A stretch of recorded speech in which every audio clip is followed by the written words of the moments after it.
Hello, Kimberly. Welcome to the Blessings Podcast. How are Hi. you? I'm great. How are you doing? I'm great. So can you give us a little bit of a snapshot of who you are, what's going on in your life right now? What's Kimberly all about? Yeah, that's a tough question because I have so much going on and there's so many things about me, right? So for those of you who don't know me, I'm Kimberly Riggins, and I am a multi-passionate person, which you'll soon learn as we kind of dig into my story. Let's start with something personal first. By far, I think my biggest accomplishment personally is we have the most amazing 14-year-old son. He is 6'2", believe it or not. He's just the light of my life. And honestly, every day I look at him, I just recognize how powerful children are. And I love seeing the world through his eyes. He and I have a very similar personality. We're both empaths. We both see things in such a unique way. So we have the most amazing conversations. And he's been a huge teacher to me. In addition to the fact that he's got the best qualities from myself and my husband wrapped up in one, aside from the fact that he's now a teenager exercising his, world of teenager-ish, if that's a word. Doing his thing. Yeah, he loves to talk back and push the envelope and see how far he can get and kind of exercising his teenage rights, so to speak. Yes. I've been married for, I think this will be 18 years. 2023 will be 18 years. Is that sad? I don't remember. We've been together 26 plus years. I met him when I was 19 years old. We moved in together probably within the first 3 months that we dated. We've been together ever since, give or take a fight or two. And yeah, I've been with him more than half of my life alive, which is crazy, right? That is crazy. Yeah. Well, it's not crazy. It's the ideal. I mean, that's the fairy tale, right? Yes. The imperfect fairy tale. Yes. Maybe. I don't know. Yeah, our life is far from the white picket fence, but we have found a way to make it work. Listen, marriage is really hard. And honestly, some of the lessons I've learned have been illuminating because we got together really young and we both needed to grow up a lot. So there's quite a few challenges in our relationship. And the beautiful piece is that we're still together. Yes. In addition to that, I am a dog lover, love animals to pieces. We have 3 little fur babes around. They're actually behind me right now sleeping, and I'm sure you'll hear them because they can never not talk when I'm on a call or on a podcast lately. And then by day I'm in corporate America still, believe it or not. People are kind of surprised by that. I call myself the digital ad geek. And I kind of love digging into strategy and marketing, and I'm really good at helping other people see things in their own business. And then you work on your own and then you get all caught up in the whole nitty gritty details because you're so attached personally to it, right? And then by night, I have gone back into the coaching world because I missed it. I was a coach years ago. I honestly gave it up because my son called my lap when he was 5 and he said, "Mom, you're here, but you're never here. Can you please get a job like real moms?" And I was like, "What do you mean real moms?" He's, like the moms that I see at the bus stop. And I'm like, okay, I get it. That taught me a lot, honestly. And I would say 2 months later, I shut my entire business down and decided that I needed to take a break because I needed to be present and I never wanted to not be present in my kid's life. So that was like a priority. So here I am all these years later, and I just kind of missed that. I missed the calling. My biggest gift in the world, honestly, is to empower women. I just have this way that pumps up women to feel and want to step into their best self, whether it's within their body or within their dreams or within their purpose. I am not everybody's glass of wine at all. I mean, I legit say what I think. I don't sugarcoat things. I expect a lot. I am the person who will completely light a fire under your behind if you need it, but I will be your cheerleader all along the way. So if that's something that you are interested in or that's something you need in your life, then I'm certainly your girl, because I've been told those things a number of times. It fills my heart. Like, I'm here to leave an impact. And I've always believed that I'm meant to change the world. I always say to my son, listen, I don't need to be Deepak Chopra, right? I don't need to change the world on that deep level. My goal is to change the world one woman at a time. As long as I can continue to do that, I feel fulfilled. So for me, it's about seeing women shift their thoughts, rewrite their scripts, change their stories, see the best version of themselves, and really light up from the inside out. Wow. That's beautiful. Really beautiful. I love the saying, I'm not everybody's glass of wine or cup of tea, but I'm somebody's shot of whiskey. And Yes, that's what I'm getting from you. You are a shot of whiskey. I love it. I love, yay. And everybody needs a shot of whiskey every now and then. Yes. If you'd ask me what my spirit of choice would be, I would say whiskey. It reminds me so much of my father. He is not with us anymore. And every time I will, indulge or enjoy any kind of cocktail with whiskey in it, I always, cheers to my dad in heaven. So see, okay. There's a little serendipity happening here. Absolutely. Yeah. Absolutely. I love it. So will you take us back then and let us know, how did you become the woman that you are today? This person who has a light to shine in the world, that empowers people and uplifts others as a life goal, as a mission. Where were you born? What were the circumstances? What was going on at that time? Oh, I'm a bicentennial baby. So I was born in 1976, and I was born in Germany, actually, on United States soil. From my understanding, my dad was in the service in the Army, and we lived there probably for about a year. I remember coming over here very vaguely. I mean, seeing pictures and stuff, not really remembering. It was about a year when we came back to the States, and we ended up in Pennsylvania because both parents' family lived here. So we came back to PA. And my dad was working full time. My mom in the beginning stayed at home with me. And then when she had my sister, she worked second shift. What was she doing as a job? She worked there's a furniture store right in locally that she actually retired from, believe it or not, just recently. It's called Knoll, and it actually changed. I think someone just bought them out, and now it's going to change names. But it's a local furniture company. It's actually based overseas, and they have a warehouse here. And she worked in the production line at first and moved her way up to a planner in the offices, and she ordered all the parts and had like everything to do with parts being shipped all across the world to make these pieces of furniture. So that's interesting, behind the scenes. My dad actually used his hands all his life. He was a mechanic, and he worked at the same company probably from the time he moved home. So the time he was 22 till he passed away. Wow. Yeah. So into his 60s. Crazy. You don't see that happen much anymore. You don't see people staying in the same job. No, you don't. That's very interesting. That is kind of a generational thing, isn't it? It absolutely is. But, it taught me a lot if I think about it. I mean, seeing two parents, well, first of all, I think the biggest piece I learned from watching them as a couple, it was they did everything together, and they shared responsibilities, which I know, I'm not naive to this. I know that doesn't happen in every house, right? I know that it doesn't. I've heard it, I've seen it. And they shared a lot of responsibilities. So like Saturday was our cleaning day, and everyone had to clean. We all had our chores, and we would just turn music on in the morning and get it done. And then we'd do something fun in the afternoon or in the evening. We were notorious for having family dinner on Saturday nights.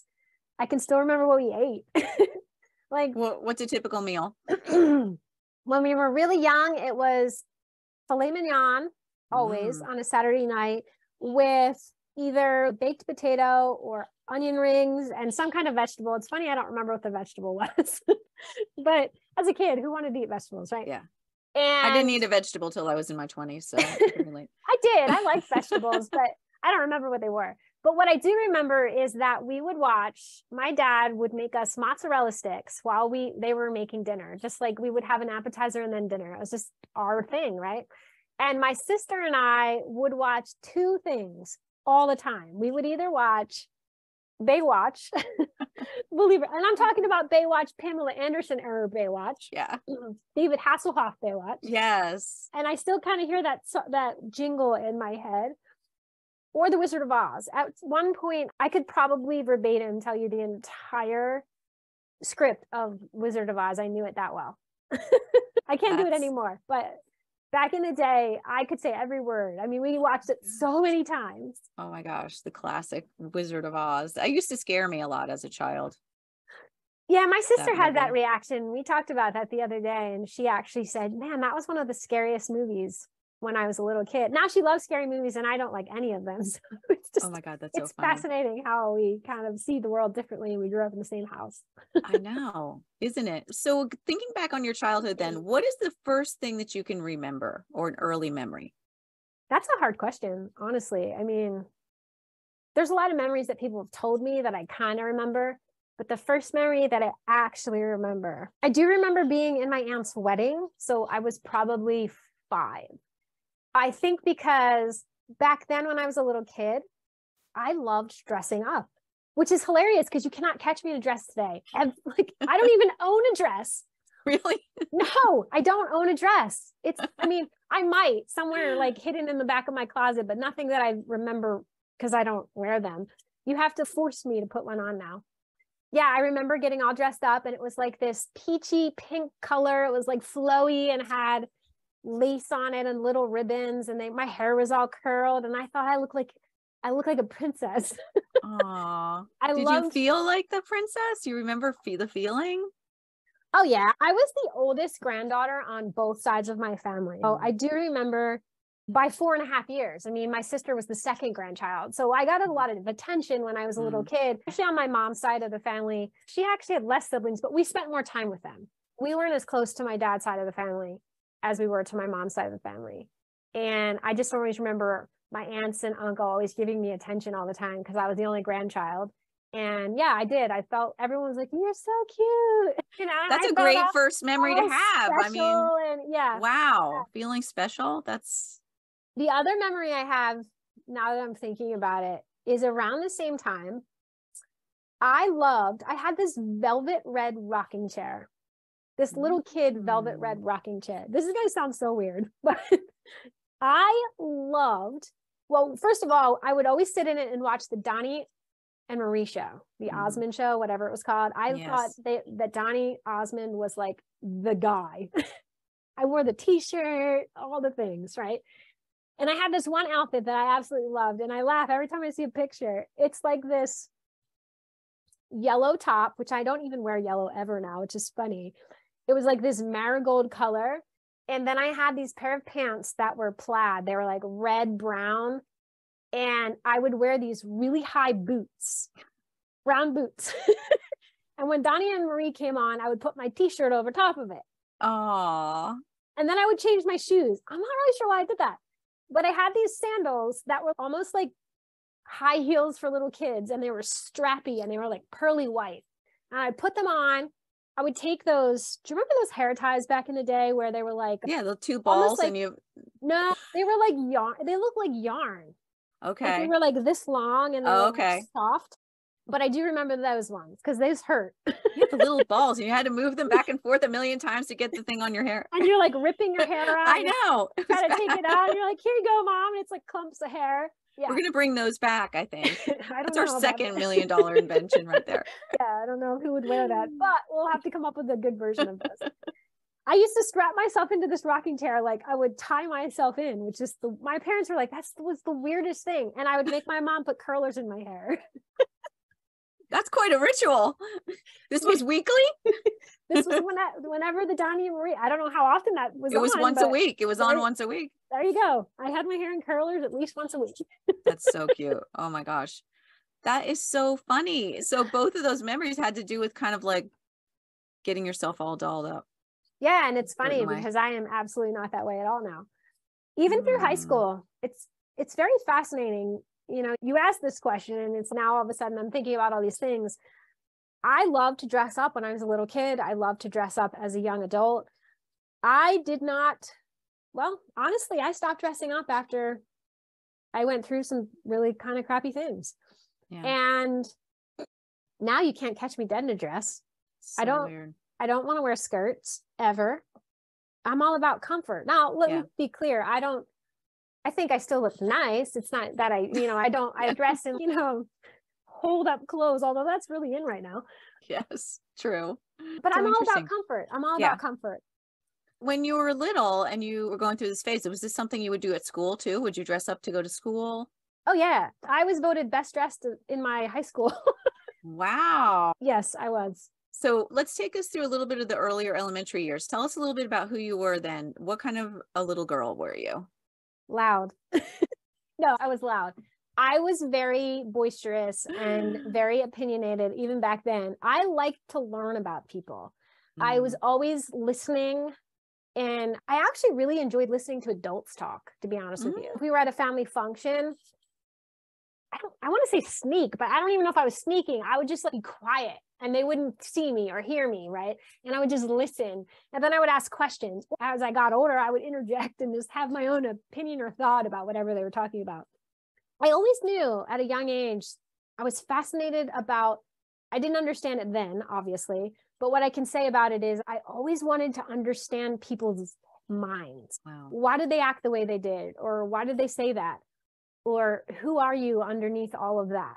You know, it was like, I started doing that at a very young age. Do you have a story like that you could remember a time when you were curious about somebody, something happened, or anything you can share? Well, yeah, actually, it's not a great story, but one of the memories I have, and something that has happened to me that I haven't told anyone in a long time, is my mother had a sister. Actually, my mom doesn't call her a sister. My grandparents adopted this girl who's troubled way back in the day. And she was always very jealous of all of her siblings. And she hated me with like, and I'm saying this because she actually said those words to me. I mean, it's not something I made up. She hated me. And I would go to my grandparents' house and my parents would go out, or they would have a weekend away or whatever. And she was probably about 5 years older than me at that point. And she used to do the meanest things to me. She, at one point, locked me in closets. She would rip out my hair. She would push me down the steps. Oh my gosh. And I would tell on her, and she would get in trouble, but it never really stopped from happening. Like, she would get in trouble. She would get sent to her room. My grandparents would be like, it'll be okay. And then it would happen again. It would happen again. It would happen again. And I think I tried to not rationalize her behavior because I knew what she was doing was evil and wrong, but I tried to understand what it was like to be someone like her. So that's when I realized I'm always thinking about how people think, like what makes them tick. I was always nice to her. I always tried to be really nice and sweet to her because I knew she would be mean to me if I wasn't, and she was mean to me anyway. So how did I have to show up for her not to beat me up, right? Yeah. And she was just bigger than me. I mean, in every way possible. She outweighed me. She had more strength than me. She overpowered me. I hated going to my grandparents' house for a while because she was just so abusive. So abusive. And I think when I finally, there was a day I stood up to her and I couldn't, I mean, not, well, I tried physically, I'm going to lie, right? Because she locked me in a closet for the last time. And I went after her because I was just so angry. I remember being so angry and just like raging down the hallway at her after I got out of the closet. And my grandparents weren't even home. Oh. But then that's when she turned around and she said to me, well, your dad's not your real dad. And that jarred me. And I was just like, what? Again, I've never told anyone that story. And yeah, that really affected me in a very emotional way. I kind of got real distant and drew away from my parents. My dad and I were really close. I did ask him, and he told me it was, you know, garbage, that she was just being a brat. But it was the way he said it. And I kind of wasn't sure if I believed him or not. So it was the first time I questioned my parents, honestly. And he did eventually tell my mother. And I remember that conversation. I remember hearing the conversation my mom had. I think it was with her father. She was on the phone with one of her parents, and she was telling them what had happened and basically saying she's never allowed to be around my kid again because all of the abuse finally came out. Because I wasn't telling my mom and dad. And what I learned later was that my grandparents weren't telling her either. Wow. You must have felt so vulnerable. Yeah. I mean, I don't even know if I knew what that meant back then, right? I definitely started to pay attention to people more than ever. And I honestly think that was probably why. Wow. And it wasn't from a malicious place, though. It was kind of like an inquisitive, what's your story? Why do you behave the way you do? And I was fascinated by the bad kids in school that got in trouble. So I was always fascinated by like, why do you do that in school? Like, why do you misbehave like that? And it really taught me empathy on one Yeah. hand, right? I mean, it really taught me empathy. But on the other hand, I don't know. I don't know how to explain it. That kind of set me up for a lot of things later in life. I started having serious trust issues with people in general. I became a bit of a fighter myself, not in the way that you think, but if I was going to show an emotion, it would be angry, right? I was always trying to fight my way out of things through words, not through fists or anything like that. I realized really quickly that this is my personal space and you don't invade my personal space. And if you did and you weren't invited, then I would lash out verbally, potentially, depending upon what situation I was in. So how long did it go on, this relationship with the, I don't know, several years. before somebody finally put the kibosh on it? I remember it starting when I was little, so I was probably 5 or 6. When it started, I believe I was like maybe 8, 9, maybe, I don't know. So by the time that she spewed those words to me, that's when it all ended. I mean, she was a teenager by that point, I believe. Then she got herself in her own trouble. She ended up getting pregnant, moving out, leaving. She didn't come back. And when she did, I was old enough to not even go, or she wasn't ever going to mess with me again. I think I scared her a little bit, truthfully, when I lunged at her and I like chased her down the hallway. I think it really surprised her. She didn't think you were going to fight back. I jumped on her. My uncle had to come into the house. Came home. He had lived there too, but he had been working and he'd come home and pulled me off of her. Yeah, she didn't touch me ever again after that. Yeah. So. Well, it must have felt good to do that, honestly. I'm not going to sit here and pretend it didn't. I mean, listen, no, it absolutely did. Absolutely did. Sometimes I feel like it's necessary. You got to fight back. Yeah, it was an act of courage. It was an act of courage. Yeah. So finally, your parents helped you with that situation when they became aware of it. But at that time, she had sown these seeds of doubt. So you started having a lack of trust. I did. And then you were probably going into like middle school at that time? I guess. I'm terrible with ages and I should know better. My son's 14. He just went into high school. So probably the beginning of middle school. Yeah. And that's kind of a rough time, middle school. Yeah, it is. Oh, yes, it is. Listen, aside from that, up until that point, I had a really normal, I would say very normal, traditional childhood. I had 2 parents who loved me, which I knew. I had a sister and we got along. We fought a lot because we were the age gap and whatnot, but that's what sisters do. We always came back together. She's my best friend today. I had a lot of friends. I was involved in sports. I did really well in school, got good grades, was an avid reader. Well, it's pretty social. I think still very inquisitive, still very opinionated. Still wanted to learn about everybody and what made them tick. In fact, when I was 12, I got my first job. And some of what I did with my money was, again, I'm so dating myself right now, but do you remember when there was book clubs where you got magazines in the mail, like Literary Guild and all those places, and you could open the magazine and pick the books you wanted, you'd mail in the money order, right? Which my son today is, you did that? What does that even mean? Money order. Yeah. Anyway, so I was a coat check at a local restaurant, and this restaurant happened to have a very predominantly older crowd of people. So they always thought I was so cute, and they would hand me like 10s and 5s and 20s. It was nuts how much money I made. I would come home with hundreds of dollars on the weekend. It was crazy. It was awesome because I was like, look at how much money I can make just by being me. And my dad's, well, there's a lot more that goes into it than that. I'm like, but I'm just making money by saying hello and goodbye. What a perfect like money story you have. Oh my God.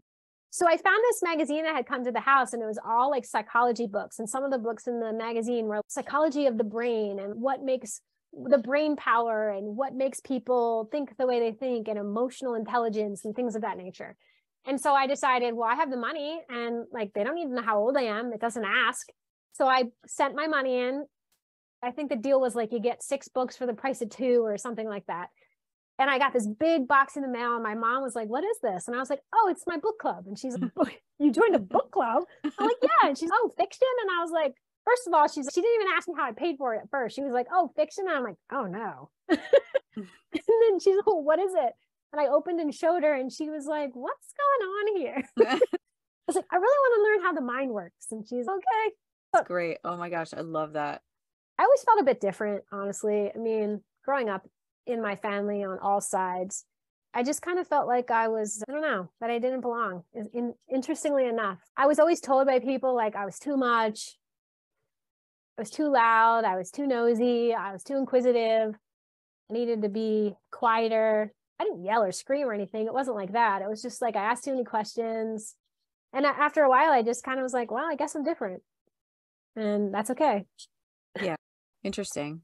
So I could see why your kind of aunt telling you that you didn't belong to your father would have been really life shaking. Yeah, it was. It really was. You know, obviously now, no, I am totally my dad's kid. She was just trying to harm me. Yeah. In fact, I'm more like my dad than anybody. But she messed with you. It's like she saw this vulnerability and she knew exactly how to play it. She knew exactly what button to push. Yeah. Yeah, she did. She absolutely did. I also think that there was a piece of her that was really jealous of just me in general. Yeah. Just because I was, like I said, I was a very inquisitive, very lighthearted, very happy child. And I was always trying to make people smile and have fun. And I just really loved people. I still do. She just she couldn't handle that at all. Yeah. And it was like what she did whatever she could to take me down. Yeah. And it kind of stuck, like it got to you. So through middle school, then you were doing your thing. You were a good student, dressing well. And then you got into high school. Tell us about the high school years. Oh, well, before I got to high school, you go through that really awkward phase. Well, I did. You might not have. I certainly did. I definitely did. So I had the glasses very early on. I got them in middle school. I think I was in 5th grade. I have worst eyesight. My husband does too. So my son was in glasses in like kindergarten. But I had glasses, I had braces, and I swear I had braces for 5.5 years. It was crazy. In fact, I just had Invisaligns last year because my jaw moved again, but it's a whole different story. I still had a lot of friends. I still was athletic. I didn't really date a whole lot in middle school. Not that kids date in middle school. Saying your boyfriend and girlfriend's like literally holding hands in the hallway and calling each other together, right? Calling each other on the phone. You don't see each other do anything together. But I can say my first body image happened in middle school because someone made fun of me because I was flat chested, and that always stuck with me. I had a hard time with that going through my younger years. It was because all these girls developed and I was this skinny. When I say I was this like this really tall, taller than most girls, really skinny, didn't develop like most girls did at that age, and had glasses and braces for a period of time. I kind of was a geeky girl, right? And then I hit 10th grade. Before I started 10th grade, the braces were gone, the glasses were contacts. And I walked into high school and it was surreal to me because, or it might even have been in my freshman year, to be honest with you. All I remember is that things changed for me pretty abruptly in terms of attention. So it was like, I felt like I was a new kid in school, especially from the male population. I got a lot of attention from boys. Boys would call me at home and my parents couldn't keep up. They were like, you have 4 boys calling you on the phone. Who are these people? You know, giving me like pounding me. Who are these people? What do they want? So my first boyfriend was actually, I was a freshman and he was a senior. And I think now I look back and I like, why did I choose him? He was so not my type. He was just genuinely a nice guy.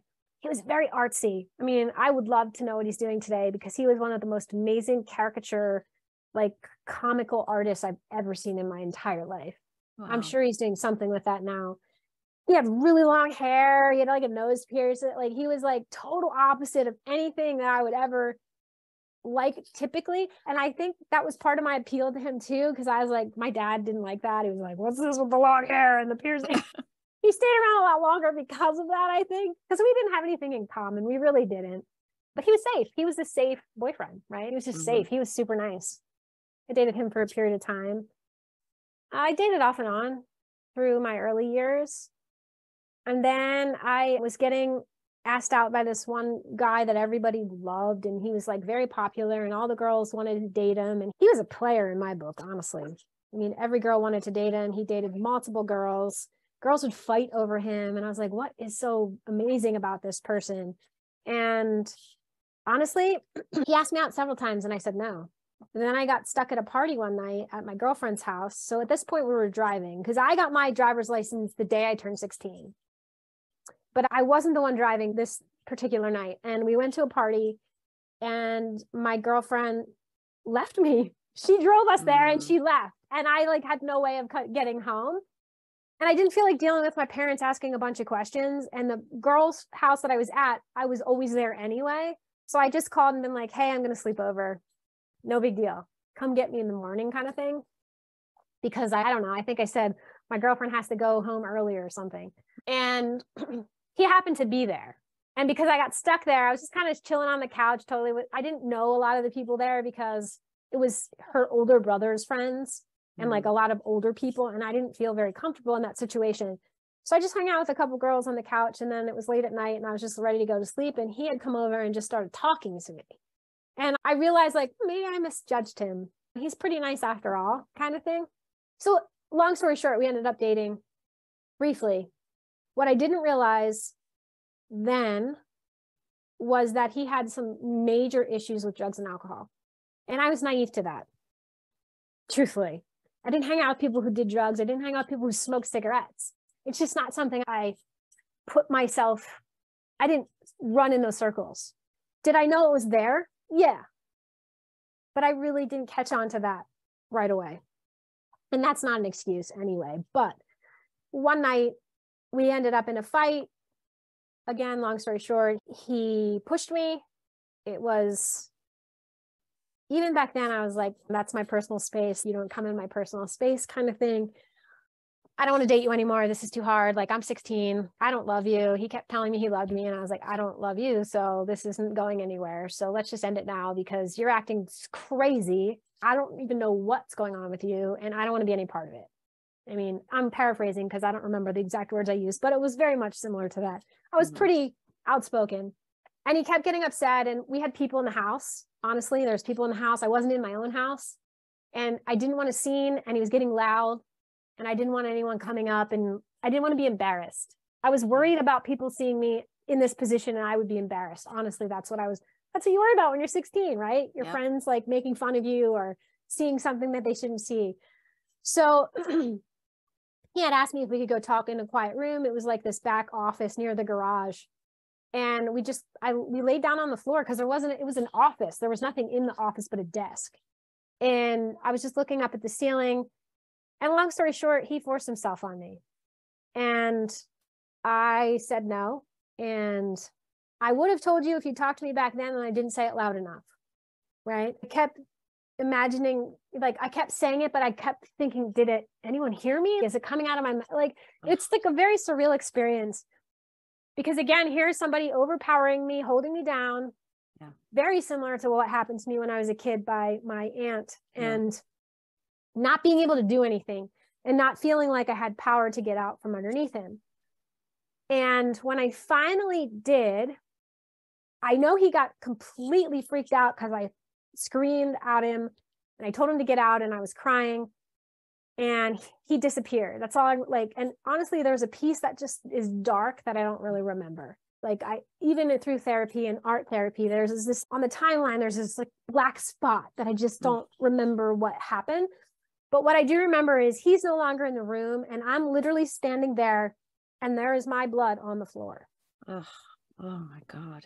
So I'm not afraid to say this anymore. In the beginning, it used to make me feel really uncomfortable, but listen, I was 16. I wasn't promiscuous. This was my first experience with that ever. And I say that because that wasn't sex. That wasn't consensual by any means. And I said no. And no one should lay in a pool of their own blood, first of all.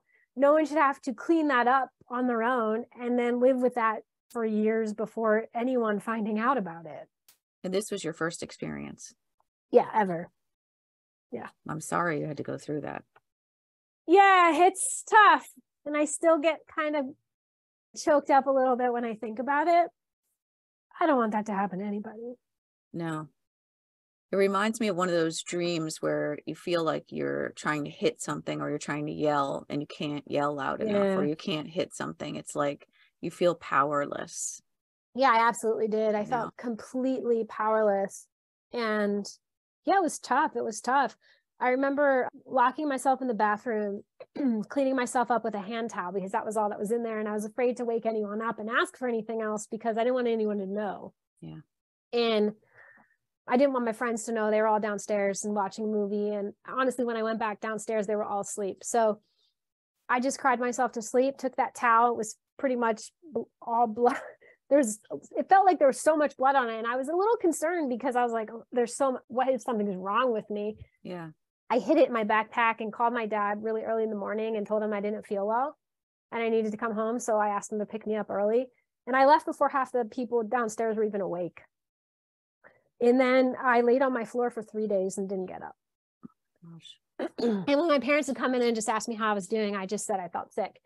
And I said I had the stomach bug. And at that point, I was old enough where they didn't have any clue. They were just like, okay, she feels sick. She's laying on the floor. We'll leave her alone. They were pretty good about giving me my space. And when I didn't feel well, they weren't those parents that were like constantly, they knew me. When I didn't feel well, they knew like when Kim doesn't feel well, you leave her alone. So although I wish I could have told them because that's not what I needed, but I didn't know how to tell them. And I was afraid to tell them. One, because I knew my dad would most likely go nuts and drive to his house and probably kill him. Right. Yeah. I mean, that was my fear. Yeah. And I always felt like my mom would be angry with me. Not sure where that came from, but that's not what happened when she finally found out. But I certainly believed that as a young adult. So I didn't say anything. And when I finally went back to school, I didn't really have any feeling anymore. And the only way I can describe this is I went through the motions. I was physically numb. And I would talk to you and I would laugh with you and I would do my homework and I'd go to class and I would go to sports and I'd come home, but I was like a robot completely. And I wanted to scream. Like there were so many times I'd be standing in the hallway and people would be talking to me and I'd be listening to them. I'd be staring at them. And I'd look at them and be like, we're supposed to be friends. How do you not know something's wrong with me? So I was so upset and part of it was because I always, even at a young age, I picked up on people's energy, right? I've told you, I used to watch people and I want to understand them. So it's like I learned, or maybe I just had this gift, I don't know, but I instantly know when something's bothering someone all the time, even through words in an Instagram post. I kind of always know, and I'll be like, are you okay? Are things good? I just get this weird intuitive hit that, oh, this isn't right. This energy feels dark, or it feels heavy, or it feels uneasy. And nobody knew. No one said a thing. Everyone acted like I was fine. And I was like, how is that even possible? I started having a lot of resentment and a lot of anger. And it's not their fault. It's not their fault. But it was like I was friends with these people for years. How did they not know? Yeah. I had one boy that I was friends with from probably kindergarten who asked me one day, and he pulled me aside between classes and he said, something is wrong. He's like, are you okay? And I just said, no, I'm not. And he goes, do you want to talk about it? And I said, no, I don't. And he goes, I think I know what happened. And I was like, huh? And he said, I have a feeling. And he just gave me a hug. Wow. And I talked to him years later after I opened up about what had happened to me. And he absolutely knew. And I think it's because he knew who the person was. Okay. And he knew what he was capable of. Wow. Right? Because he was the first person who came up to me and said, are you sure you want to date him? Oh. We don't talk today, but I will always remember him. I always wish him well. I see him on social channels and I see his mom all the time. And he was just such a unique, amazing guy. I'll never forget him as long as I live. Yeah. He was the one person who validated you without you having to say a word. I think it was the first person who gave me permission to realize, oh, maybe this isn't my fault. Because up until that point, I blamed myself. I mean, I internally shamed myself for sure. And I thought it was my fault. I thought I could have done something different, that I put myself in that predicament. Part of me went through a phase where I thought I deserved it, that it was meant to happen. It was supposed to teach me a lesson, like all these things. And then there was a piece of me that at one point I was trying to cope and it was like, well, maybe I made it up and maybe it didn't really happen. And maybe this is punishment for something else. I did start going to therapy then in college. But before all this, before therapy started and before I really dug into the issue at heart, I was trying everything I could think of to not feel numb anymore. What I learned and found as a coping mechanism was running. Listen, I was on the track and field team and I would train only when I had to. Like, I was not a runner. Like, I like to hike and I would be active with my friends, but I was not an over exerciser. I didn't exercise. I didn't traditionally exercise. Like, I didn't go to the gym. We would do fun things. Exercise for me was fun. It was sports. It was hanging out with my friends. All of a sudden, I didn't want to hang out with my friends anymore. I would escape into a fiction book under my desk, and my parents would come in and be like, "What are you doing?" I'm like, "I'm reading." Like, "You've been reading all day." I'm like, okay. I would do my homework on a Friday night, and they'd be like, "Why don't you go out with your friends?" I'm like, "Nah, I don't want to." So I started running, and 1 mile turned into 2 miles, turned into 5, turned into 10, turned into 26 miles for fun. I used to run a marathon for fun. I would be out for hours. Wow. I would come in at dark, exhausted, body barely being able to walk into the house. What I loved about it was that even through the pain, I was at least feeling it. Yeah. And then with that much exercise, you start losing weight. And I was a normal, healthy weight. Okay. So some people would have said I was skinny. I thought I was just normal. By the time I was in high school, I felt like I was just normal. So I'm getting thinner and thinner. People are commenting on it. And then I start playing with my food to get thinner and even more thinner. And the thinner I got, the more I felt like, well, if I get a little bit skinnier, maybe I'll look really ugly and no one will see me. Oh, like you literally wanted to disappear. Yeah. Yeah. That was the goal. Now, granted, listen, I did not ever think about suicide. I did not think about dying. That was not part of my vocabulary. To me, disappearing was, I just don't want the attention. I don't want anyone to see me anymore. It was easier when they didn't. I couldn't trust my own intuition anymore because of what happened. Well, you spent all this time trying to understand people, and then you got fooled by someone. Yeah. You didn't know who he really was. Yeah. I did end up having a high school sweetheart, believe it or not. So my 9th and 10th year of high school pretty much was most of that. At the end of my 10th grade year, I believe it was 10th grade, maybe it was the beginning of 11th grade, it runs together. There was the same boy in my class throughout my high school years. And we became friends. And he asked me to a dance. And my mom's, "You should really go. I'm friends with his mom. He's so sweet," that kind of thing at that point. And he was a really nice guy, and he was friendly, and he was nice. And there was something about him I really was drawn to. So we went to the dance and we had a blast, and then we ended up dating, and he was good for me.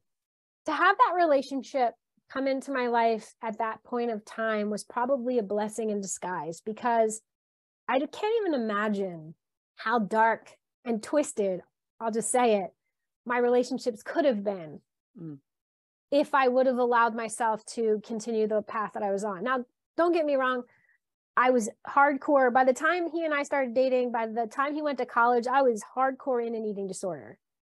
I was starving myself. I was hiding food. I was over exercising. I was a total mess, but nobody knew about it. So nobody could see it. He didn't notice it? The boyfriend, your parents didn't notice it? My mom and dad started getting on my case probably my senior year that I was getting too skinny. I'd eat for a couple weeks and they would be like, "She's eating." What they didn't know is I was flushing some of it down the toilet and all the things. Boyfriend would say things to me. He didn't really recognize it until probably when I was in college. And if he didn't really talk about it. Now, I did eventually tell him what happened, and he believed me. And I think that's why that is why we stayed together, because he believed me. Wouldn't have stayed with someone who didn't, but I finally felt like I could trust someone enough to tell him. And I told him before I told my parents. And I have a weird suspicion that he told my parents. I don't know that for a fact. I don't. But what I do know is that he used to come to my house and talk to my dad specifically when I wasn't home. And even when I was in college, he would come over to the house and have dinner with my family, and I wouldn't know about it. And he would just talk to my dad. My dad was this super awesome guy who everyone just was drawn to. And honestly, I only had 2 real relationships that I would call relationships: my high school sweetheart and my husband. That's it. I dated a couple people in between, but nothing serious. And my dad was like his second dad. Now, he had a dad, but he loved my dad's interpretation of the world, and he gave him a different perspective. And he used to come to him, even when we broke up, he would have dinner with my parents. And I was like, well, that's so weird. But he really liked our family. Yeah. And when my dad passed away, he was one of the first people who was like, your dad was the best. Like, his conversations, I'll never forget them. That was so genuine. Those are some of my best memories of your family. So that was cool. That was really cool. But there's a piece of me that thinks that he might have mentioned something to them, because when I did finally tell them, they didn't really seem surprised. Really? They never said anything, but it's neither here nor there. And I'm not upset about that. I mean, obviously, if you're worried about someone, you sometimes have to break confidence to get them the help they need. So you were with him until you were in college? Yeah, I was a freshman in college. Valentine's Day, my second semester, I called home and said, I can't do this anymore. I have to get help. Because what was happening is, one, I was crashing and burning academically. Okay. A couple people were like, well, that's what happens in college. You're smart in high school and college is harder. No, it wasn't that at all. And I knew that. I was like, this isn't hard. I can't focus. I was eating a bagel a day with a little bit of jelly, running 8 hours. Oh my God. That's it. Wow. So I could barely function, let Yeah. alone study or retain. I would read the same paragraph 300 times. And I remember this one incident, which is what prompted me to finally call home, was I was flunking this class. And I was throwing my future in the, I was thinking, oh, I'm throwing my future away, because I had done all these AP classes in high school. So I came into college as a second semester freshman. And here I am flunking my second semester classes. And I'm like, what was the point of all that? Why did I do all that hard work? So I had to study for this test. My roommate was gone. I was like, okay, I'm going to lock myself in my room and I'm just going to study and I'm going to pass this test. I was determined. Wow, that my body had a completely different idea, because I woke up 10 minutes before I had to be there. And where I was in college, my class was like literally a mile across. Like, I had to run to get to the class. I woke up with a book on my head, literally praying that I learned through osmosis. And I remember, I always laugh because I'm like, seriously? And I really thought that. I was like, please let me have retained all this. Absorb the information in this book. Yeah, please let me, I don't ask for much. And I remember saying that out loud as I'm running practically in my PJs to this class. I flunked the test. And secretly, I had been seeing a therapist on campus for quite some time, because I needed to talk this out. And I was having like massive demons visiting me in my sleep, and just like a bunch of dark stuff going on, and I needed to get it out. And I figured, what better way than to talk to a complete stranger? She doesn't know me and she can't judge me.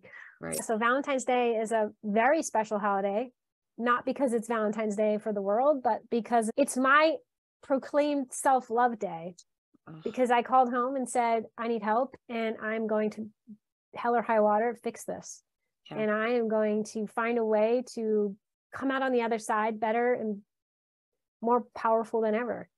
So, did your parents have a clue? Did they know kind of what was going on? Yeah. At that point, they absolutely knew what was happening, because I came home over holiday break and I was like super skinny and I wasn't eating, and they were calling me out on it left and right. And I could not wait to get back to college, because all we were doing was fighting. So they knew. They absolutely knew. My dad didn't know how to deal with it. He just thought if he made all my favorite foods, that would fix it. My mom would yell at me, and that didn't work. So I know they were both probably super scared, and I'm sure they had no idea how to handle that. Who knows how to handle that? And it's not something you like have a kid and then you're like, oh, I should really know how to do this. I don't know what's going to happen. The biggest thing I had going against me was I had a smart ass mouth. Beyond that, I never got in trouble. Now, when you talked to your parents about the eating disorder, how did it move into your discussion about the other experience you had when you were younger? Did it all kind of come out during that time, or? I honestly am not sure exactly. So when I dropped out of college, I took a medical leave of absence. I came home, got a therapist. They decided that they couldn't help me that I needed more intensive therapy. So I went to an inpatient facility for kids with eating disorders. I was in Philadelphia for about a month, inpatient. And during that time, we had like family therapy. Okay. And so I knew that the first family therapy session, I had to tell them that I was raped. Yeah. So I know it came out at some point very early into the beginning of that venture. You had enough presence of mind and enough like experience with psychology to know that rape had a lot to do with what you were going through with the eating disorder. Oh, yeah. Yeah. You knew that. I knew that because I was reading all like I had read all those books. I mean, Yeah. I understood what I was doing. And I think that actually made it worse because I knew no one should ever use that in that way. Like learning is power, like it gives you power, but you can also abuse it, right? Mm-hmm. I even read books about eating disorders. Like I knew better. I knew what I was doing. I understood the numbing piece. I understood like I was using another tool, whatever you want to call it. I was transmuting my emotions and I wasn't healthily letting them out. I was abusing myself and I was punishing myself. I knew this, but the more that I did it and the more I felt, the more I did it. And I knew better. Yeah. I did know better. I wanted to ask for help so many times. I just couldn't. The funny thing is more people knew about it than I thought. You know, you're naive to that, right? You're so good at hiding it. Yeah. And the truth is you're not. Right. Everybody knew and just didn't say anything. People would talk about me behind my back when I left from the lunchroom. I get it. I see it now, but you don't see it when you're in it and you barely can function. So how can you see it? I grew up always feeling like I needed to be perfect. I had to get the perfect grades. I had to be in all these activities. I had to be the most polite. I had to be the smartest, all the things. And honestly, the truth is it probably came from within me. No one said I had to do it. In fact, I remember multiple times where my parents were like, just go have fun. Stop doing your homework. Like, what parent tells a kid not to do their homework? It's usually the other way around. It's usually, come on, do your homework. Let's go. Yeah. And for me, it's no, why don't you go out, stop doing your homework, stop reading the book, stop doing the whatever. And I just always had to be so perfect. And admitting that made me less perfect. That was really hard to admit. I'm not even going to lie. I felt like I had let everyone down. I felt like I let myself down. But with anything, it doesn't matter what it is, whether your addiction is, whatever, eating disorder is no different, by the way. Whatever that is that you do to cope, admitting to yourself that it's a problem is the first step. Yes. You cannot heal from that unless you yourself admit that you have a problem.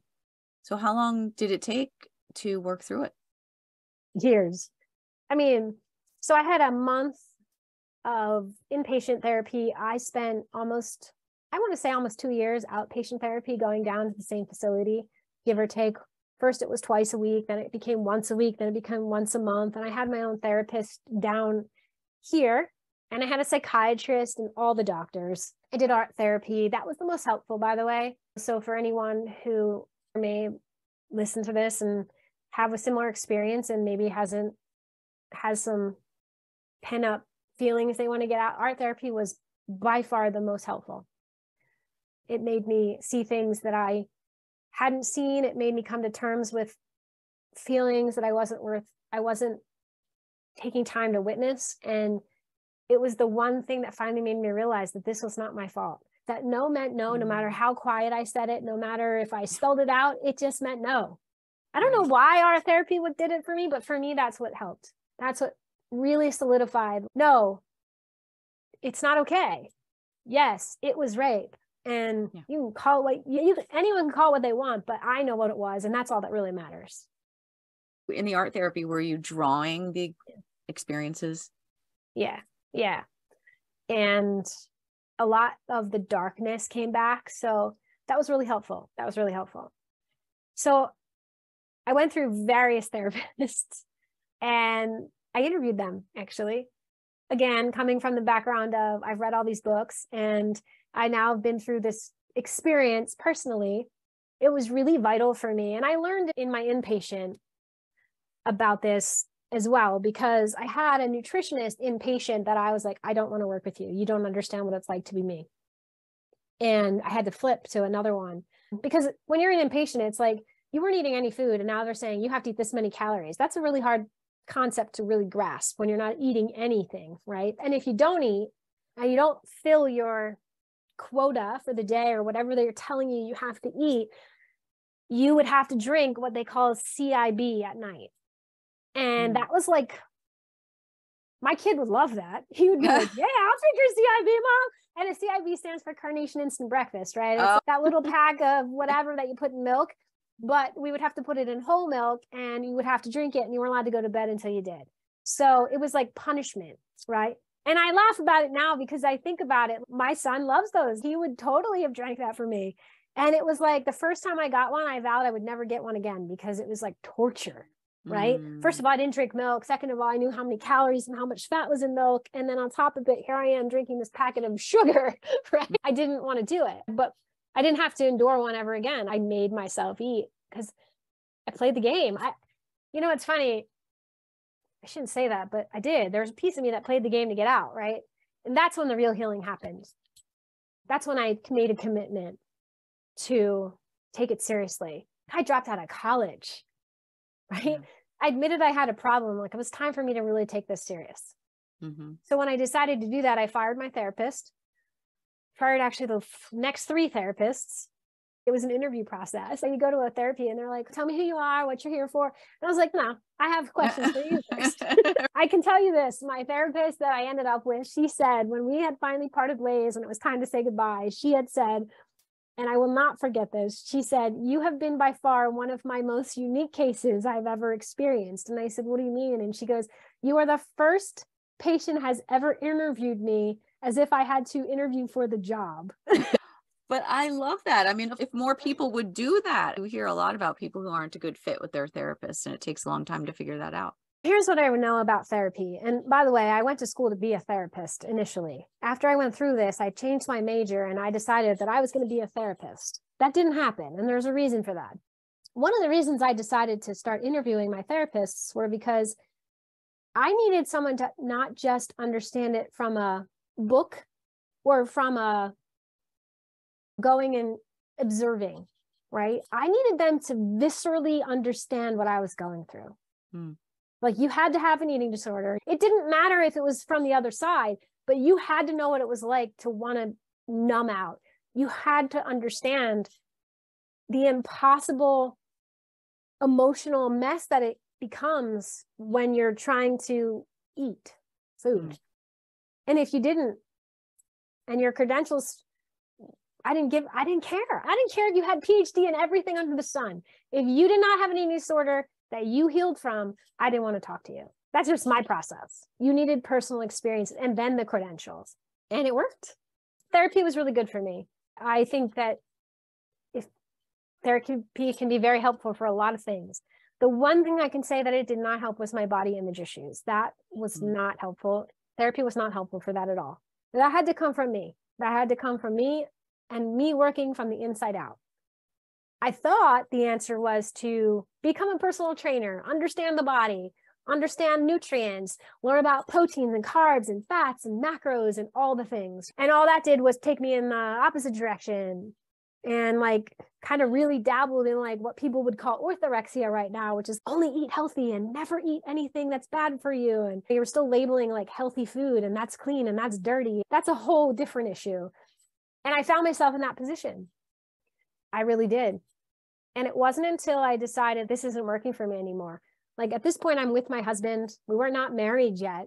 But one, my body was affecting me from a place where I couldn't stand what I was looking at. So being intimate with my husband was like an experience, a very shaky one at that, especially when his love language is physical touch and mine isn't. And it was like I was hot and cold, depending upon where my emotions were.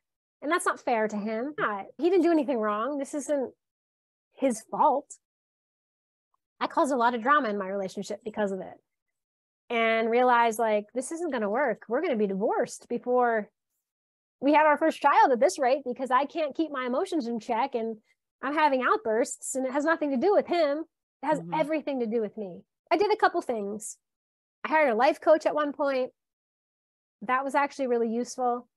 I learned some tools. I dabbled in NLP. I actually got the brilliant idea that I was going to stand in front of a mirror, look at myself in front of a mirror naked until I found ways to love all the parts of my body. And honestly, now I do that with clients. It's called the mirror mantra. And I did it for months. The first time I stood there, I bawled. And I was skin and bones. It's just, you think about that for a second and you're like, okay, well, and I just picked apart everything until I realized like there's more to my body than what it looks like. You live in a beautiful vessel that you have the opportunity to show up in body in a human form. And there's beauty behind that. There's beauty behind stretch marks. There's beauty behind cellulite. That doesn't make or break who you are. It's in here what matters. And your body functions for a reason. So I started focusing on, okay, I'm very literal sometimes. So it's what does my body do for me? So how do I appreciate my arms? How do I appreciate my legs? So I started recognizing like, oh, well, I couldn't go running or walk down the street if I didn't have strong thigh muscles. I can't hug someone I love if I don't have arms. You can't. So you can't comfort people. So I started to look at my body in those ways, and I started seeing major shifts. And then I started recognizing like, oh, I can actually love myself on the inside. And then what's happening is I'm starting to look better on the outside. And I hadn't changed anything. And I had actually put weight on, right? Because I needed to. And I started to like what I see. It was mind changing. It was crazy. Yeah. People were like, that's really unconventional. And I'm like, why? We were born naked. Yeah. Listen, you know, my whole philosophy, at one point I wrote a book called Love Your Naked Ass. My podcast is called Love Your Naked Ass. My whole philosophy when I was health coaching back in the day was called The Art of Eating Chocolate Naked. Like, naked's my word. Why? Because if you can't be with yourself naked, whether that's emotionally, physically, psychologically, spiritually, then you have work to do, in my opinion. Yeah. Right? It's all encompassing. That word's just a play on words, and people laugh. And I coach from humor. Life's too short. You have to laugh. I wonder how many people get dressed without ever looking in the mirror until after they get dressed. Many people, because there was a day I solely worked with women with body image issues when I first started out years ago. I worked with so many women who would never even be intimate with their husband with the lights on, ever. And they would take showers in the dark if there was a mirror in the bathroom. That's a real thing. Absolutely. I had someone ask me recently, I was on somebody else's podcast, and they were asking me this question. And they're like, what do you say to women who can't stand in the front of the mirror naked? And start where you need to. So if you're someone who is wearing baggy clothes to hide your body, take off your sweatshirt. Maybe you just show your arms. That's naked skin. Get down to your shorts. Take your socks off. This doesn't have to be, you don't have to go the way I did. You don't have to strip down completely. Although I feel like sometimes that was probably the most helpful, was like, I've said this in the beginning, I am the woman that's let's rip the Band-Aid off. Let's dig into the wound, because tippy-toeing around it, I don't want to coach with someone for years. Okay. It's one of the reasons I decided not to be a therapist. I want to help you, and I want you to not need me anymore. Yeah. And I know, listen, that's not how all coaches are. I know this because I've met them. And they're like, you're going to be with me for life. And I'm like, no, I'm not. But I want to work with you, and I want you to do something. I want you to take that action. There's nothing better than having someone be like, I don't need you anymore. I'm like, brilliant. Let's be friends. Yeah. You want to facilitate their healing. Their own self-healing. Correct. Yeah. It's interesting what you're talking about with the mirror, because the opposite, sometimes people will say, if you're tempted to eat a cookie, then take off your clothes, go stand in front of the mirror with the cookie. And then you won't want to eat it. It's the opposite. Wow. Yeah, I wouldn't recommend that. It's very unhealthy, right? That's like shaming. That's shaming yourself into not eating the cookie because you're assuming if you look in the mirror, you'll think you're fat. Right. And that's shaming. And I've heard that. Yeah. So I love the way that you are reframing and saying, look in front of the mirror and love yourself. Love yourself. And listen, here's what I know. And I've worked in this world a long time. Just because you're skinny doesn't mean you're healthy. It doesn't. And just because you might not look like the whatever society's perfect woman, which by the way, what's the stat today? The stat today is less than 4% of the American population actually looks like the societal version of the most beautiful woman in the world. What does that say? Why do we have that as a person to look up to? If only 4% match that person, what's the point? Yeah, that's a good question. So who determines that? I say that's straight crap anyway. Yeah. You determine if you're beautiful or not. Don't let anyone else tell you that. Just because you're a size 8 or a size 2 doesn't give you any more value. If you're a size 20 or you're a size 10 doesn't give you any more value. And all those charts and stuff that the doctors use and the BMI, like if you weight train and you have more muscle on your body, your BMI makes you look obese anyway. So just keep that in mind. Like they're for guides, just like everything. And it's nice to have guides in certain situations, but you have to still remember, nobody knows you like you. Nobody understands you like you. Yeah. Yeah. And guess what? If you're looking at a chart, the chart doesn't know that you weight train 5 days a week and that you have 10% body fat or 20% body fat. Like it doesn't know. Yeah. It's a calculation based off of arbitrary numbers. So you have to be the judge. Correct. And then eventually you got to the point where you were able to be that judge for yourself and you liked what you saw in the mirror. Listen, don't get me wrong. People ask me this question all the time. So you're confident all the time? No. Listen, I'm getting old. It's funny. And I say that laughingly, but there are days that I wake up and I like have this beautiful sleep. I go to bed really early. I feel very refreshed when I wake up and I turn and look in the mirror and I'm like, whoa, who is that? Because it's like, wow, another wrinkle popped up or whatever. Yeah. I thought I would hate getting old for that reason. And the truth is, I really don't. There are days that I don't like what I see all the time. There are days I'm like, wow, I need to change my skincare because my face is really dry. Or it's called being human. Yeah. Yeah. And if you weren't like that, I'd be a little concerned and worried. I have a imaginary toolbox that I carry with me wherever I go. And I have all these tools in it that I use to increase my confidence, to help me make decisions, to helping me overcome body doubts and all the things. And you have to remember that they're there because it will creep back up and it will show itself in a different area of your life. I like to look at people's life holistically. Not every area of your life is going to be perfect or where you imagine it to be every day, 365 days a year. So don't expect to wake up in the morning and be like, I'm beautiful. It's not how it is. Not every day. Not every day. There's days you're going to feel like crap. You're not going to look good. It's okay. Yeah. There's going to be other days where you think you look great. And that's what love your naked ass means. Yeah, without question. Is just love it the way it is. In that moment, in that day, wherever you are. Be okay with that. And it doesn't mean that you can't, like, I had someone ask me this a while back, and now I feel like I always have to premise it. Although I don't need to, but I will say this. It is loving yourself where you are, no matter what's going on in your life. Yeah. That's the most important piece. I'm not saying you can't improve on that. I'm not saying that you can't have a goal to make yourself look more muscular, to lose 10 pounds. I'm not someone who says you should never want to lose weight if that's healthy for your body. That's not what I'm saying. It has nothing to do with what I'm saying, actually. Because even that person is going to have a heck of a time losing those 10 pounds if she hates herself. So what do you think about the whole body positivity movement when it might be stepping into the realm of unhealthy behaviors? Oh, we could go on for hours about this one. Listen, okay. What I am going to say is this. There's some information out there today that is just another diet that is being painted as body positivity, okay?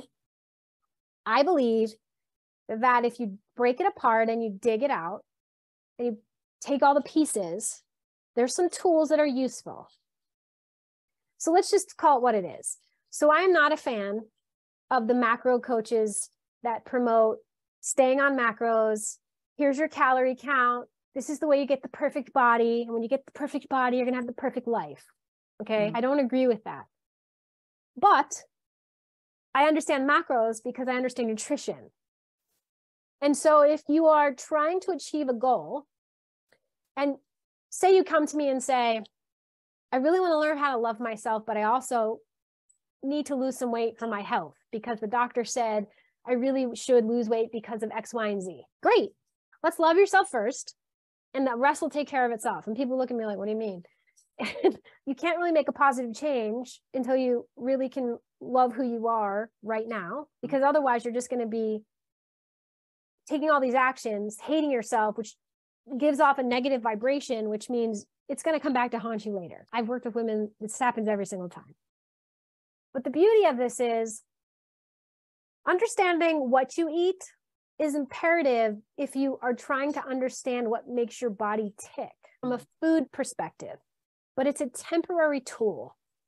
So if you come to me and you're like, I have no idea what I eat crap all the day long. I can't tell you how many calories I take in. I have no idea if I like protein, if I like carbs, or if I like fat, because I eat everything. Then yes, utilizing a tool temporarily to understand, first of all, learning what you actually take in a day or a week so we can get an idea of what you're eating is important. It's called data.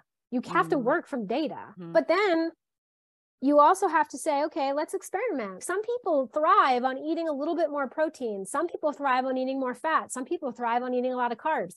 And it all based on your physiological being and your activity levels and a whole bunch of other things, genetics. You take into all these factors. Now, most people that are selling this idea, they're like, believe me, I've purposely purchased one to prove this point a couple years ago. And I was like, I wanted to see, are they going to give me a computerized spitting out numbers? And that's exactly what they do. They ask how much you weigh, how much you want to weigh, and your body fat percentage, and your activity level based on a scale from 1 to 5. They have no idea if you're weight training. They have no idea, like none of that. You guesstimate your body fat by looking at pictures. Hello. Yeah. Like, okay. Right. And then you get this printout. And it kills me. See this printout because I'm like, you're starving these people. You're starving them. Yeah. Then what about the other end? What about obesity? Accepting yourself. Yeah. Accepting yourself. And where's the line? Yeah. Between being unhealthy and accepting yourself the way you are. Listen, it's the same for me. You have to still love yourself where you are to start taking positive action towards making a change, because we both know this, right? You cannot change yourself unless you change the thoughts you're having in your head. If you are walking around thinking you're fat and you're never going to lose weight and you try to diet, do you think you're going to maintain that? No, you're not. And if you're a binger, you're going to binge more. I've seen it happen. Yeah. So there still has to be a piece of body love. Now, listen, I'm not here to judge people, and I'm not here to say you have to lose weight or you don't have to lose weight. That's an internal, like I said, your weight doesn't necessarily determine true health. I've known people who are super skinny who have a lot of health problems. Yeah. And someone that would look on the doctor's scale to be obese and who is thriving and having the most beautiful life ever. Yeah. And is super happy in her own skin. Sure. Is she unhealthy? No. Is there a line where you're morbidly obese and you should probably lose weight because it could kill you? Yes. Yeah.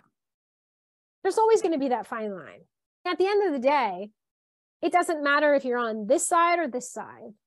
If you want to make a change, whether you want to be healthier and gain weight or you want to be healthier and lose weight, I still will defend what I'm saying, which is you have to love who you are today to make the positive change stick.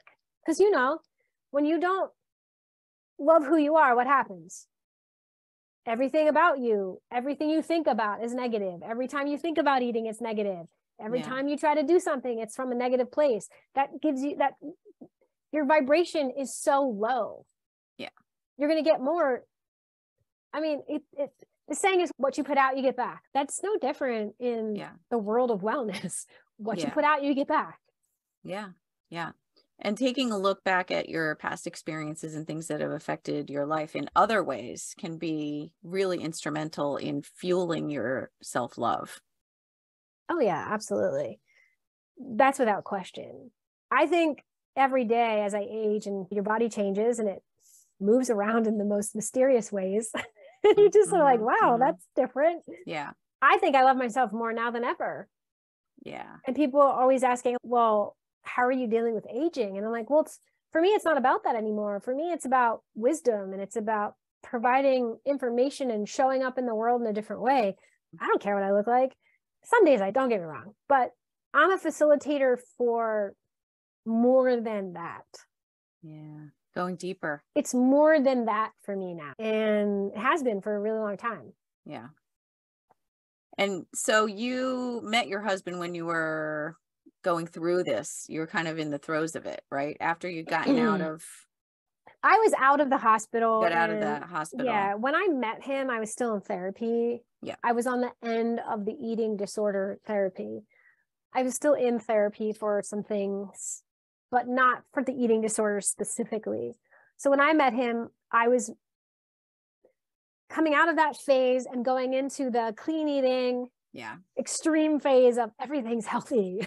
Yeah. I was vegan for a while.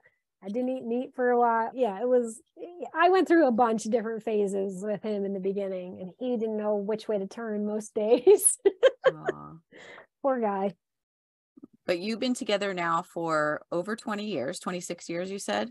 Yeah. Wow. So what do you think it is that has kept your relationship so strong as he's been with you on this whole thing?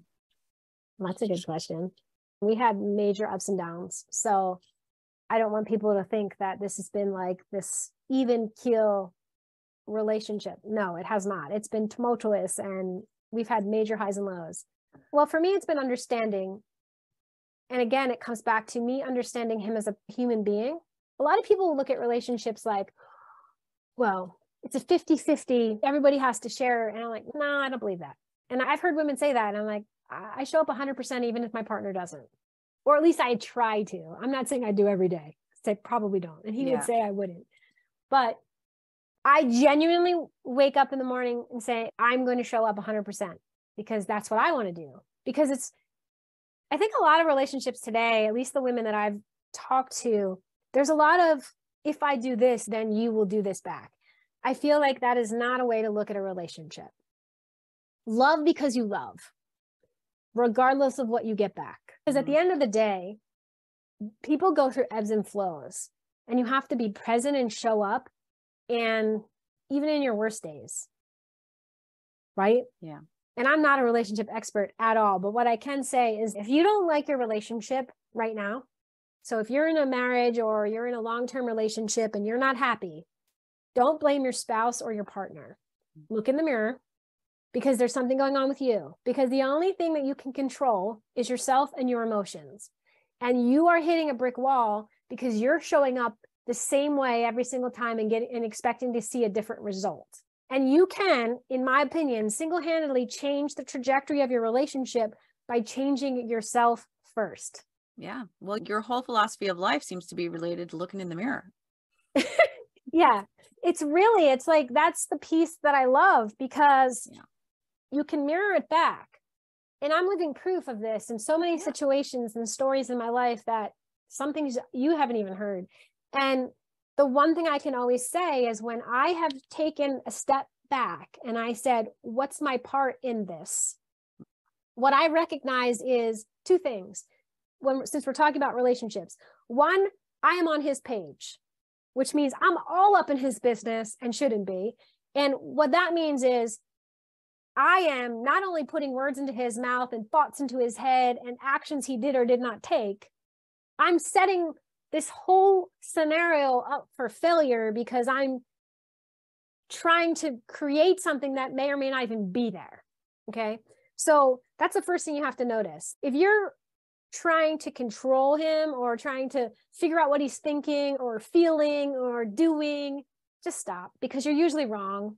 And that just sets you up for fighting. And it's just so not worth it. Again, take a step back and look at what's your part in this piece. Because if you're worried about him not showing up the right way, that means you're not showing up the right way. So change the way you're showing up. Because what happens is beautiful. Because if you change the way you show up with anyone, if you change the way you show up with someone, they have to react or not react at all. But most people will react. They're going to show up differently because you're showing up differently. Yeah. When you change the way you look at things, the things you look at change. So correct.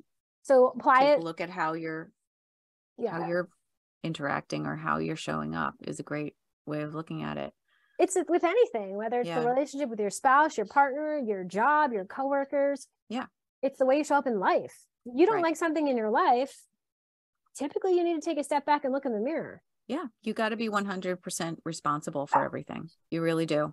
I think I read that in a Jack Canfield book years ago. And we look back and think about things that have happened, and not everything is your fault, but it is your responsibility how you're going to deal with it. Well, that's the key phrase there. Things in your past that have happened to you, really trauma. I'll use myself as an example just to give it, because people just heard my story. Like, it is not my fault that someone raped me. I'm not going to take responsibility for that person's actions, but what is my responsibility is how I persevere through it and how I process it and how I use it to better my life. That's my responsibility. And because no one else can do that for you. No one. No one. So I'm a huge believer that there are no coincidences.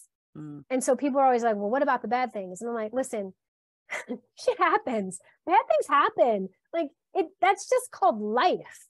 We don't live in utopia.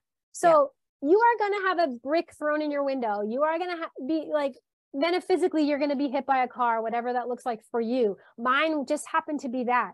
And then you have an opportunity to get up and fight. You have an opportunity to shift your perspective, shift the way you show up, to change the way you feel about something.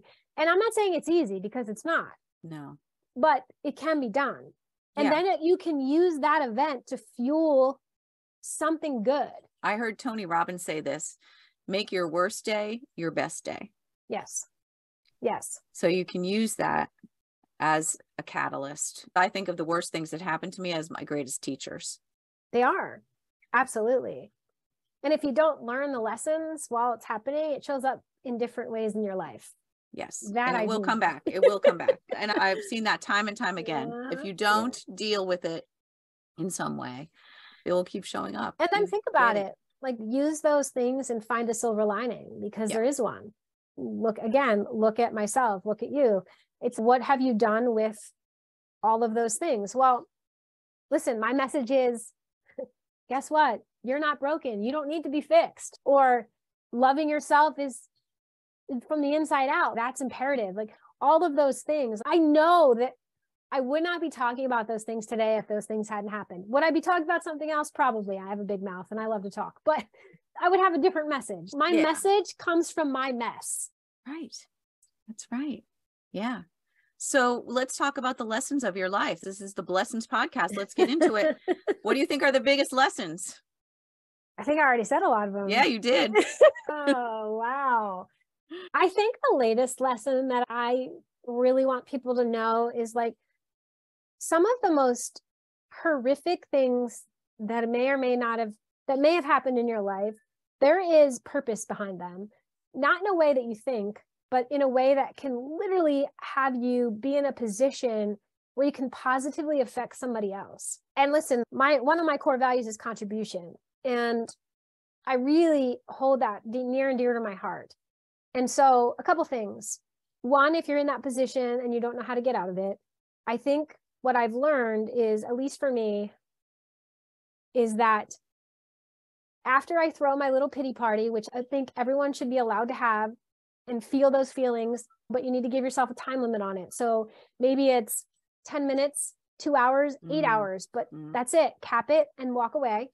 And then do something for someone else. If you can't get yourself out and you can't pull your big girl pants back up and move forward, then you need to start paying attention and you need to start doing something for somebody else. So there's many times in my life where I've donated my time, or I've given something away, or I've gone out and volunteered and recognized that, you know what? There are people out in this world that have it a lot worse than I do. And I can still show up for them. Yeah. Right. I love that as a tool. That's that time between the traumatic event and the being able to feel better about it, it's actually called the refractory period in your emotional refractory period. And Joe Dispenza talks about this. Dr. Joe, I was just listening to him talk about this, where you want to get to the point where that is short. Yes. And people carry things for years, and it puts you into this fight or flight mode where you're in survival stress and the body cannot endure that for long periods of time. Yeah. And it begins to actually affect your genetic makeup, causes disease. Yes. So the idea of whatever you could do to get yourself out of that feeling, to shorten that refractory period. And I just love the idea of, if you can't help yourself, go help someone else. It will make you feel better. And it does. Oh, absolutely. That's a great one. I've That's done a great it one. multiple times. Yeah. With stories you've never heard yet. Oh my gosh. Well, no, I hear you. There's going to be a part 2, maybe. I just listen. It's imperative. Listen, you learn by helping others, and you see things that by truly, and I mean truly helping others, not because someone told you to do it. Like just go do something, even if it's as simple as paying for the person's coffee behind you, or going to volunteer at a dog shelter, or donating your clothes to a women's shelter where abuse victims go to hide from their abusive domestic violence husband. There's so many different ways that you can give back without actually putting a ton of time into there still, because I always get, well, I don't have time. Yes, you do. Even as something as simple as saying something nice to someone in the grocery store who you don't know. Correct. Wow, those are great shoes. Correct. Oh, can I help you get that off of the shelf? Whatever, something like that. Those things mean the world to people. It's so interesting. Absolutely. And if you have the time to sit there and wallow in self-pity for a week and not get off the couch because your boyfriend broke up with you, then you absolutely have the time to volunteer and help someone along the way. I'm sorry, you do. And I promise yourself you, in the process. Better. Yeah. Yep. You will see the world in a different perspective for sure. Yeah. So what about the biggest blessings of your life? What are you the most grateful for? Wow. I'm grateful for so many things. Just grateful to be here. A lot of days I wake up grateful to be alive, right? I think I'm most grateful for the journey I've been on, in the respect that I can still laugh. I still see light. I see the love in people, and I still give everyone the benefit of the doubt, irregardless of what I've been through.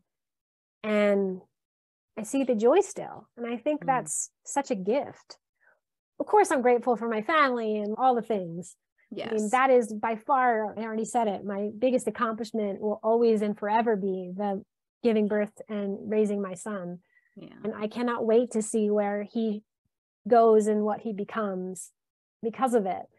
But truthfully, I'm just trying to be, every day I wake up and I'm grateful to open my eyes and be alive. And I learned a lot because I've lost my father. He was my person. And the thing we didn't get to talk about that. Yeah. The thing I learned from him is really simple, because he was a super simple dude. He had a list of things that he wanted to do when he retired. And the one thing, to this day, it still upsets me because he didn't get to really do any of them. Actually, he didn't get to do any of them. We got sick and then he passed away, and he didn't get to enjoy his fruits of his labor, so to speak. So that taught me so much. And I think I'm most grateful for that experience. And maybe that's my silver lining. And I've yet to figure this out. So you may have just uncovered this with me. I think the silver lining from losing my dad was I don't take life as seriously as I used to. And I definitely lead with humor because he did. And I think that it's okay to not have all the answers and to just kind of flow through life sometimes, but with the intention of doing something. Like, I'm not waiting until I decided, hey, I'm restarting my business.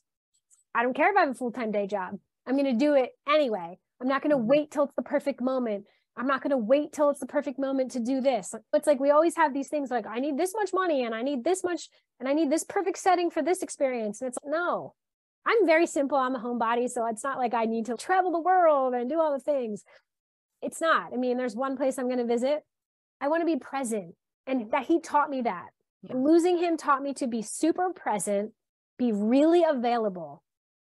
One of the things my dad said to me before he passed away was, I was in this job that I currently am in, and I was at the bottom of the totem pole, near the bottom of the totem pole. This was supposed to be a temporary job, by the way. It was supposed to be something that I was doing before I was going to open my yoga studio. And I had this whole plan.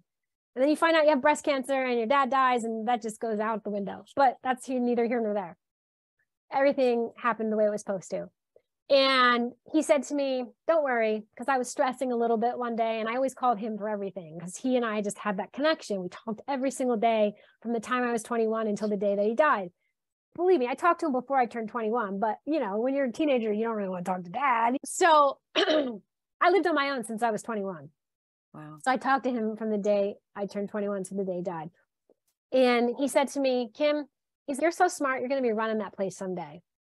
And he didn't get to see it when I took that job, but he told me I was going to run the place, and I do. So my point is that what I learned from that is you have to keep the doors open always, because you never know what's going to come in to your life, or what you can achieve, or what opportunity will pass by. The lesson he said to me one time is like, Kim, you have to, if an opportunity presents itself, you least owe it to yourself to listen. Yeah. And I've always done that. I'm not saying I've always taken advantage of the opportunity, because I haven't, because it's not the right fit, but I will always listen, because you never know. And I'm not just saying listen to the people who actually come out and say, hey, I have an opportunity for you.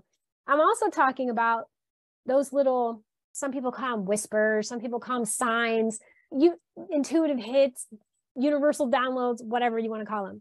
Be open to hearing that, because they do come when you least expect it. And sometimes it's in the depths of your pain, and you're laying in bed crying, and all of a sudden there it is. And you have a choice. You can listen to it, or you can ignore it. I think sometimes we brush that away because we think, oh, where did that thought come from? Am I going crazy? Yeah. Yeah. We doubt that little voice. You know, it's funny. You're right. People do. And I sometimes feel like I'm a little bit of an anomaly in that case, because when I get that, it like literally shifts me into a new energy. And I think it's why I've tried so many things. And some people don't understand that. And at one point I thought I had a problem, because you were doing this and now you're doing this. And but I had this download that said I had to do it. And they're like, well, you're not doing it anymore. And I was like, because it took its course. And someone who's not multi-passionate, and someone who doesn't have that personality, they don't understand you. So true. So true. I could relate to that personally. Yeah. I had a very bad experience with someone who behind my back said, oh, Mitzi, she's got all these things going on. She never really follows through on anything. Oh yeah. That's me too. And it's funny because it isn't true, but no. And if you look at all the things, multi-passionate people have, I guess, that we leave that impression, or no? We do. But what they don't see is, because they're not us, is they don't pick the lessons up from each piece of what we've done. They don't realize it's a part of the journey. It's a path you're following. You literally pick something up from that, and you're like, I'm using this. Because if I go back to all the things I've done, it's I use that, I use this. It led you to this 100%. Yeah. And people who don't understand that usually don't have that type of a journey. They might be people who do stay more in one place, or aren't open to those downloads and things that are coming into their lives as much. Exactly. And I used to think something was wrong with me. There was a point in time when I was like, well, maybe I am that way. Like, maybe that's a bad thing. I never thought it was a bad thing. It's not a bad thing. So people started pointing it out to me. And it's then, a wonderful thing. It's a magical thing. The one thing that I will never waver on is I have a very strong constitution in who I am. And I'm very confident in that. I 100% know my flaws, and I am so okay with that. They make me who I am. I'm not going to apologize for them. I won't apologize for existing ever. And I like who I am. Yes. And you don't need to. I love that so much. And I think that's the perfect way to put cap on this beautiful conversation. One last question. If your dad could see you now, what would he say? What would he say on that conversation today? Wow. Of course you're going to make me cry right before we get off the phone. I don't know what he would say. Actually, he would say, baby girl, I knew you could do it. Yeah. Yeah. Well, thank you. Thank you. I knew you were going to get me with that. I think we might have to have a part 2 because you threw in the breast cancer, you threw in the father stuff. We probably are going to have a part 2 of this conversation, but we're over 2 hours. So anytime you want to talk. Oh my gosh. If it helps someone see something, by all means, it's all good. But I appreciate your time. Thank you so much for having me. Oh my gosh. Thank you for your time. It was beautiful. Thank you.